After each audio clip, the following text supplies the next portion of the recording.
menjadi hikmat bagi kita.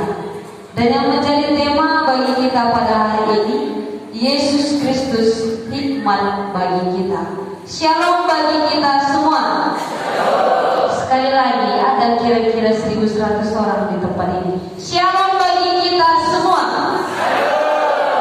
Saudara-saudara yang terkasih di dalam Tuhan, sebenarnya minggu-minggu ini masih dalam minggu-minggu akhir, yang artinya sebenarnya ini masih dalam minggu-minggu penantian atau minggu-minggu persiapan. Tapi dalam minggu-minggu persiapan ini tidak mengurangi sukacita kita untuk melakukan perayaan Natal. Jadi sekali lagi, shalom bagi kita semua. Saudara-saudara yang dikasihi Tuhan, seperti biasanya kalau yang namanya Natal, yang sering saya terima tema itu berbicara tentang kelahiran Yesus. Tetapi saat ini agak unik bagi saya, karena pada malam hari ini kita berbicara tentang hikmat Kristus. Jadi kalau yang namanya hikmat itu, ada banyak sekali kita melihat hikmat-hikmat dalam Alkitab. Seperti Raja Salomo juga bukan meminta harta kekayaan, tetapi meminta hikmat. Kalau kita melihat lebih lagi, Yusuf juga disebut sebagai orang bijaksana, orang pintar, orang berhikmat, karena dia mampu menafsirkan mimpi Firaun. Jadi sebenarnya hikmat itu apa? Hikmat itu adalah hukmah, yang artinya pengetahuan. Jadi berbicara tentang pengetahuanlah yang perlu kita bahas pada saat ini di malam Natal. Kompli dan koma. Kompli kalau di GWKP Moria dan memberi. Jadi saudara-saudara yang dikasihi Tuhan, pada malam hari ini kita berbicara tentang pengetahuan dan juga 1 Korintus.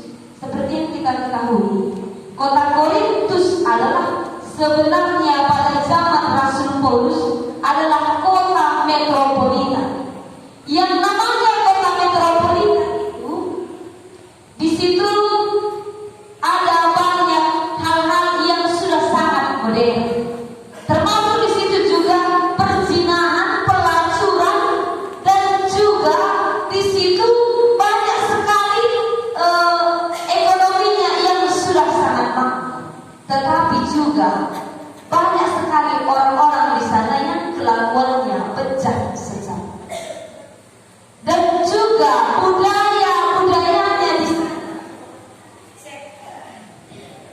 budaya yang ada di Korintus itu percampuran budaya seperti budaya Yunani, Roma, Asia, dan lain sebagainya. Dan yang paling berkembang adalah budaya Yunani. Seperti yang kita ketahui, orang-orang Yunani sangat menyukai filsafat yang berbicara tentang pengetahuan. Jadi mereka sangat mendambakan yang namanya pengetahuan. Belajar tentang pengetahuan. Kalau kita belajar di sini ada ibu guru ya, seperti Aristoteles kan berasal dari Yunani. Banyak sekali ilmuwan-ilmuwan yang berasal dari Yunani. Dan masalahnya adalah filsafat Yunani ini yang berkembang di jemaat Korintus, sehingga ada banyak jemaat-jemaat yang menganggap pembelajaran tentang kekristenan adalah suatu kebodohan. Salah satunya adalah yang berbicara tentang salib. Kenapa salib itu dianggap sebagai kebodohan? Karena orang yang menggunakan logika pasti berpikir hal yang masuk akal dan mempunyai bukti. Sedangkan salib merupakan lambang kebodohan. Salib itu yang sering kita pakai, yang sering kita jadikan aksesoris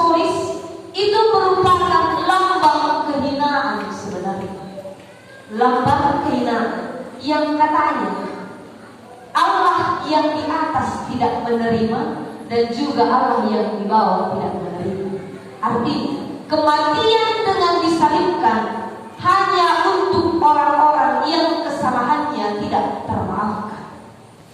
Tapi apa kata firman Tuhan pada hari ini?